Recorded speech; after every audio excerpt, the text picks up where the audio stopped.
Book lovers, book buyers, book enthusiasts, welcome to Trisha by the Book. My name is Trisha, and today we're going to talk about all the books that I read in February. So, February happened. I went into thinking that maybe I'll read a couple of cozy romance novels and finally become the person who relaxes, but no. I walked out with 15 books and a personality crisis. So let's talk all about them, shall we? I have some absolute favorites, a couple of palette cleansers, and yes, a few duds that I will be lightly roasting. This time I'm gonna discuss the books in the order I read them in February, along with the rankings, genre, what I like and what I dislike. Book number one, What We Talk When We Talk About Love by Raymond Carver. This isn't your typical romance book. It's a literary fiction and dirty minimalism. Honestly, I had no clue what dirty minimalism was till I read this book. It follows two couples who are sitting on the kitchen table, they're drinking gin, and they're having conversation about what love is. As the alcohol flows, the conversation starts to get messier and more honest. One character talks about an abusive ex who was obsessed with her, and then there was another character who talks about an elderly couple who was injured in a car crash whose love moved him deeply. The whole thing is quite devastating. Nobody arrives at an answer. By the end, the gin is gone, the lights have faded, and they're just sitting in the dark, which exactly is the answer. Love is murky, complicated, and to be honest, nobody really knows what they're talking about. What we talk when we talk about love is a compilation of various short stories that these two couples discuss in the entire book. And Carver's prose style is famously minimalist. It's like what is unsaid matters more than what's said. Every single short story, like every single story that they discussed in the entire book, they all end on a cliffhanger. It's quite abrupt and very ambiguous, which I think is a masterclass in restraint. Even though each of the stories are at the core about love, but they're so different than each other.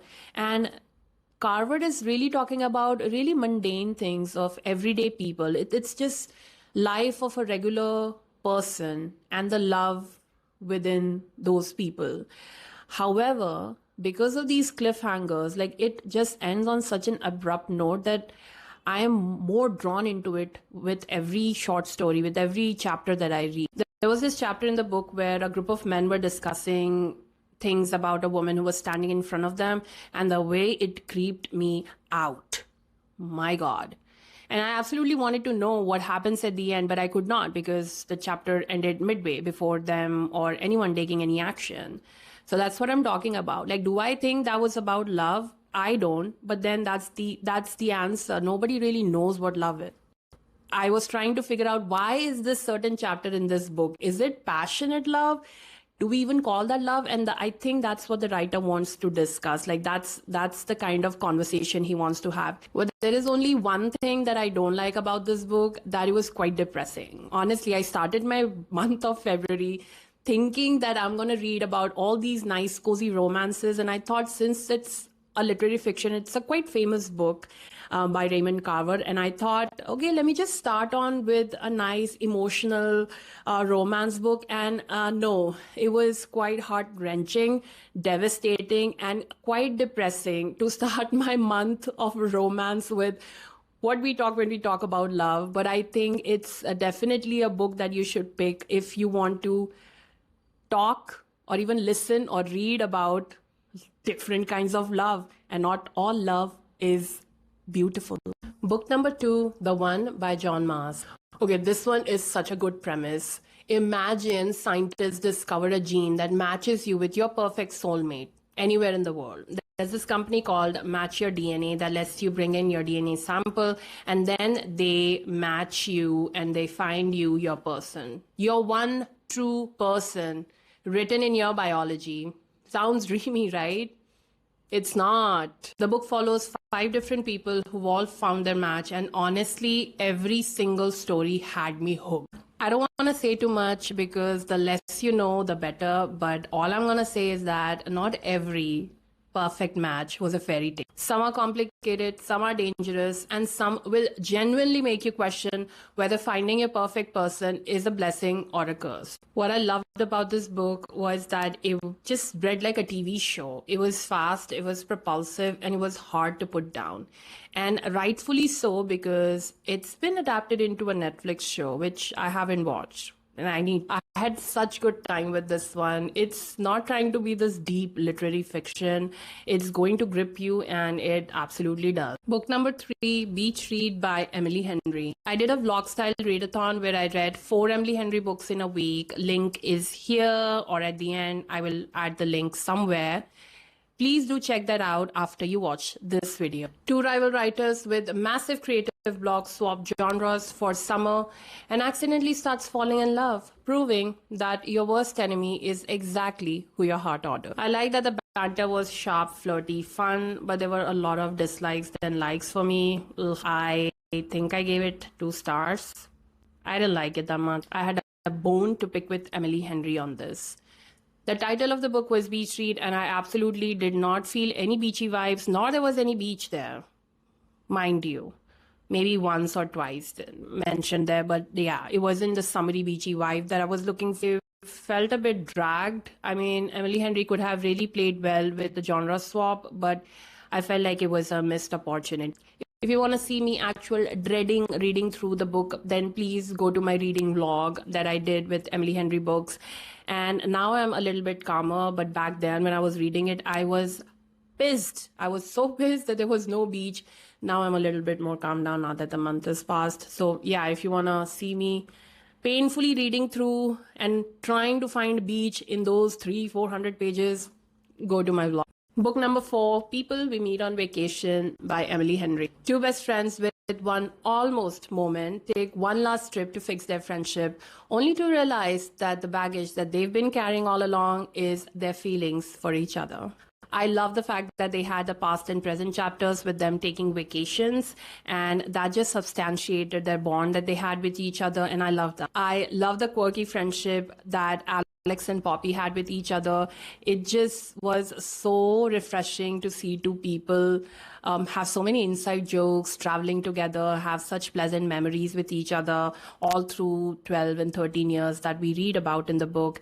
And they remember these little things about each other, which I found so refreshing and so true about friends. I loved each and every characters in the book. I absolutely loved Poppy's boss. I think she was my favorite character in the entire book. What sets this book apart from the rest of the books that Emily Henry has written is that in each of the books, like all the characters in the other books as well, have a lot of baggages that they carry with each other.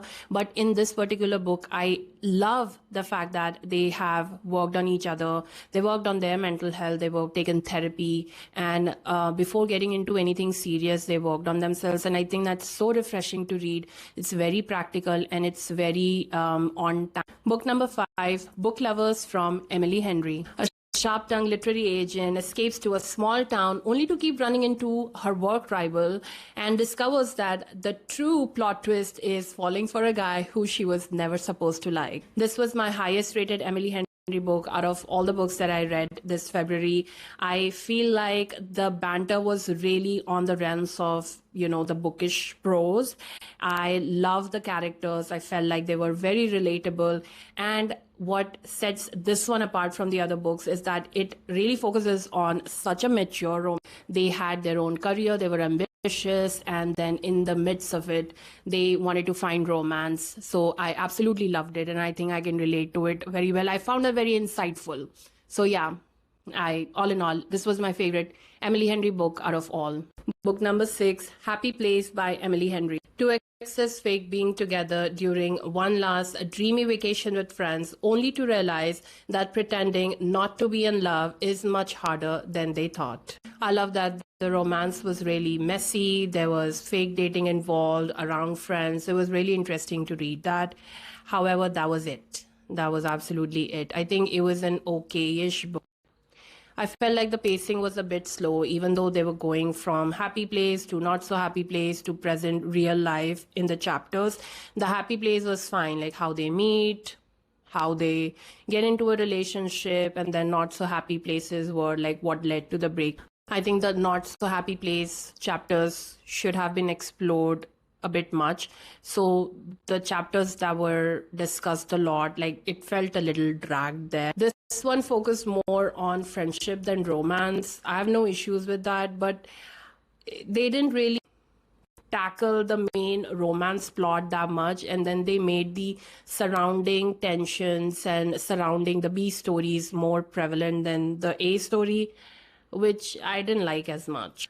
I mean, the story was really predictable. It was an okayish, average Emily Henry book. It's definitely a one-time read. Book number 7, Funny Story by Emily Henry. Daphne gets dumped for her fiance's childhood best friend and ends up rooming with the best friend's equally heartbroken ex. So naturally, they end up fake dating for revenge and accidentally end up catching feelings for each other.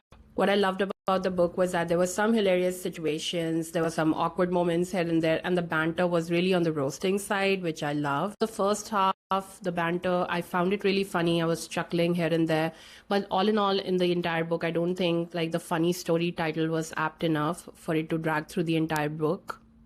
I was expecting this book to be a huge wedding sabotage where they take revenge on their exes by fake dating and then end up breaking their marriage or wedding that's happening. But it did not take that route. So I was a little disappointed. It only focused on the fake dating piece, and that also not too much. And I just didn't like the entire story all along. As soon as I knew that piece was not happening, like the marriage sabotage wasn't happening, I just lost interest. Book number 8, Bury Your Bones in the Midnight Soil by V.E. Schwab. A darkly mesmerizing tale of desire, power, and survival where unforgettable women navigate a world full of danger, mysteries, and secrets that shape their lives. It's such an atmospheric story that stays with you long beyond the last page. There are certain scenes in the book that stayed with me long after, and I think they're gonna stay with me forever. Like, I've never read such explanation about romance and love anywhere else. There was this scene in the rain, and the way V. Schwab described the person standing in the rain and loving it was mind-blowing. Like, it was so beautifully written. I feel like I was going to tear up. It was that beautiful. No one has ever described rain so beautifully, and I felt like, yes, this is exactly how I feel, but I don't have words to describe it the way V. Schwab did. It was beautiful. There was another scene where two people were kissing, and the way it was explained was beautiful, and it was at the beginning chapters, and as soon as I read them, I knew I'm going to love the book. Like, it was so beautiful. I have no other words than to say it was beautifully written. Every single feeling, every single action described in such poetic way. It was art. I was reading art. So this is a gothic fantasy romance, and I had no clue about what the story is. I knew it's about few women and them leading their lives. But beyond that, I had no clue about what the actual story of the book is. So when I initially started reading this, it felt like a romance book, and I was okay with it because, as I explained, the first 2 scenes, I was sold. I was like, I can read this forever. Like, give me more of that.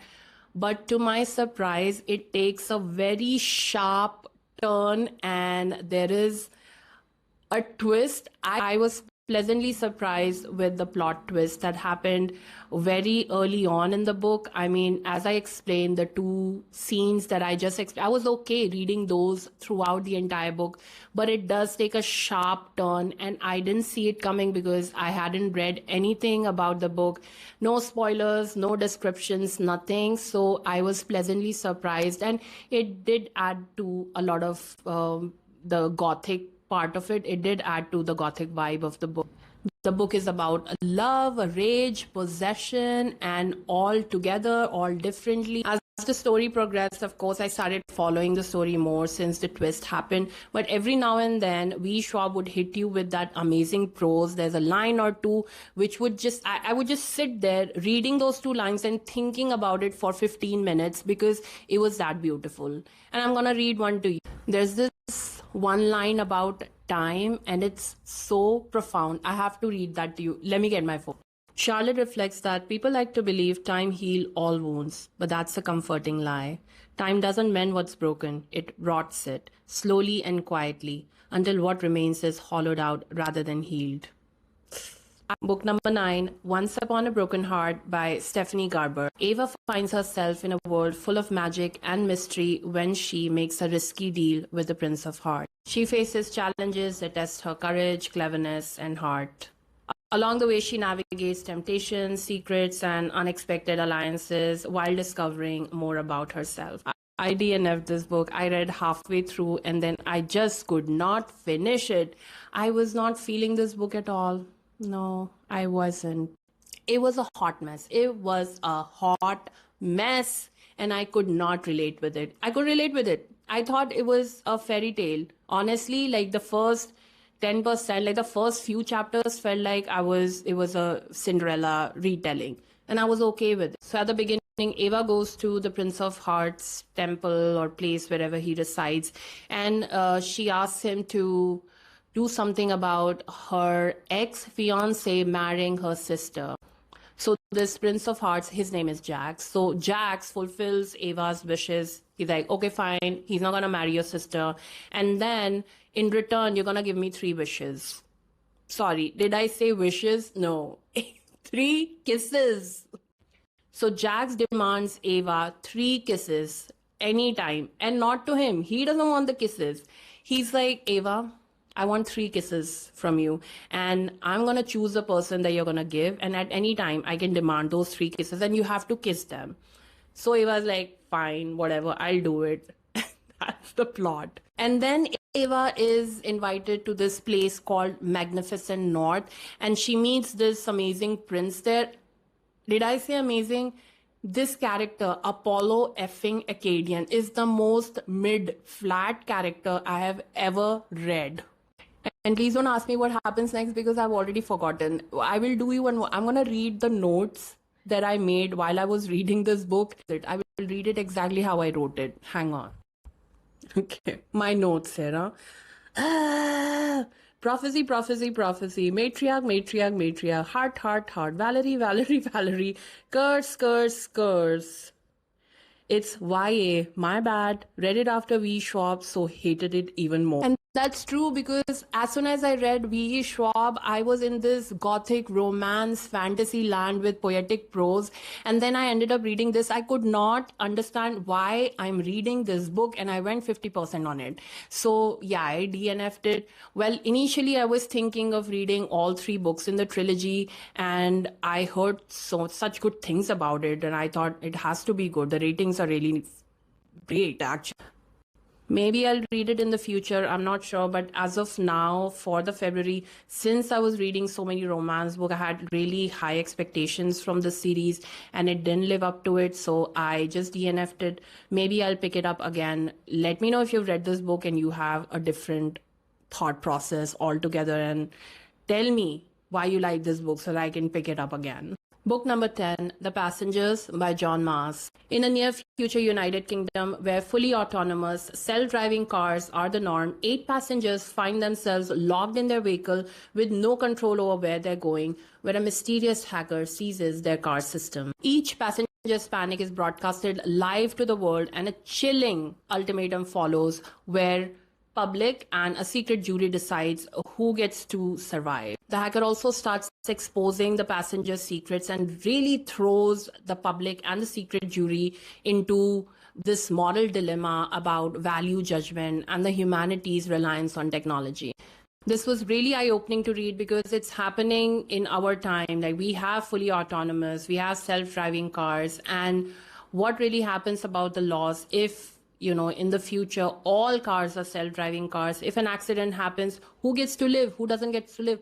These are all talked about in this book, and it's so chilling that this may come true. not in the near future, like maybe in a couple of years. Just like any of other John Marshall's books, like the Dark Age series, The Family Experiment, The One, The Marriage Act, and The Passenger, they all come from multiple POVs again, and every single POV has such a great, thrilling twist behind their lives that it was always interesting to read about something that's set in the near future, but also has a thrilling factor to it. That I love that about John Marshall's books. Even though I enjoyed reading this book, it was rated a little lower than what I usually rate John Marsh's books, because this felt a little predictable, and I feel like the hacker story at the end, it just kept on stretching. So that's why I took 1 star out. Otherwise, still an intriguing read. Book number 11, The Other Side of Now by Paige Harbison. A burnt-out actress slips into an alternate version of her life in Ireland where her best friend lives, and she must confront who she might have been and what matters to her. The story explores enduring bonds of friendship, how life choices can drift people apart, and the power of reconnecting with who matter the most. I love how this book explores identity and self-discovery. Meg Bryan, our FMC, when she goes into this alternate time, she starts to cherish all those things that she disliked when she was a teenager, because her present life is not just as exciting. And a lot of us can relate with those. You make such life choices that can take you on a very different path. And when you actually look back to it, or if you have an opportunity to actually go back to those times, you would just go back in a heartbeat. Meg's journey highlights the difference between the life we live and the life we could have had. Like, if you were to choose, what would you choose, fame or fulfillment? That's exactly what the book here asks. I like the idea of the book. However, the execution, I didn't like it that much because I felt like the entire book had a very light tone to it. This book was advertised as a magical realism. However, I was expecting Murakami level magical realism, and it ended up disappointing me a little bit there. However, the story is still great. Book number 12, There Is No Antimemetics Division by Quantum.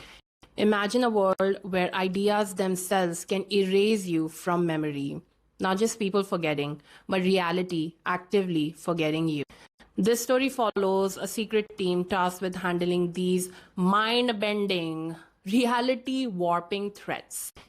It's clever, tense, and full of strange twists that keeps you hooked from the first page. This was my favorite book in February. This was a 5-star read for me, and initially I read this as a palate cleanser because I was reading too many romance books, and it somehow became my favorite. I loved the book. It was so engaging from the get-go, like the way it was written, the characters, the anti-meme perspective, like it was so mind-boggling to me to read this kind of book. And honestly, there were chapters that I was so engrossed, like it was so immersive, feel like I'm forgetting things. Like there was this, it makes you feel something. Like there was this chapter in the book where the entire chapter, there are only like 3 or 4 words on it, and the entire conversation is redacted. So it just adds to the element of anti-meme, of, just forgetting things and things being redacted because you no longer have a memory of it or someone has taken it away. It just so bizarre. Many a times I was so confused reading the book. I did not know if it was real, if it was fake, or it was one of those anti-meme stuff creatures. I would say this is a reverse Men in Black, but the tension, 100%, the plot, 100%, the concept, 100%. If you ever pick up that book, there is this orchestra scene where there's a guy who's in the orchestra and he's playing his instruments. And that whole entire chapter was so bizarre and so chilling. It was just an unbelievable experience to read through that chapter, even this book entirely. Book 13, Love Hypothesis by Ali Hazelwood. This was my first Ali Hazelwood book, and I loved it. It was so captivating. Science meets romance in the best, funnest way possible. This book follows a smart, determined PhD candidate who gets into a fake relationship, which is equal parts a romantic, hilarious, heartwarming, and totally swoon-worthy. I love the plot. I mean, as someone who comes from a STEM background, the representation, thank you, Ali Hazelwood, that was great. Honestly, I didn't hate anything about it, but it didn't wow me as much. I really wanted to see the main protagonists, like their backstory, have some emotional quotient. There wasn't a lot of depth in those, but still, it was a good read. I don't know. It was nice, but it wasn't, there was no wow factor to it. And I heard such good things about Love Hypothesis that I was really hoping to enjoy a good romance towards the end because I was coming at the end of the month. So, yeah. Book number 14, Don't Let Him In by Lisa Jewell. The story centers around a family who's coping with grief after a sudden loss, and then into their life enters a mystery man whose presence raises a lot of questions and suspicions. As the relationship grows, the book explores themes of trust, deception, and how your past can really haunt your present.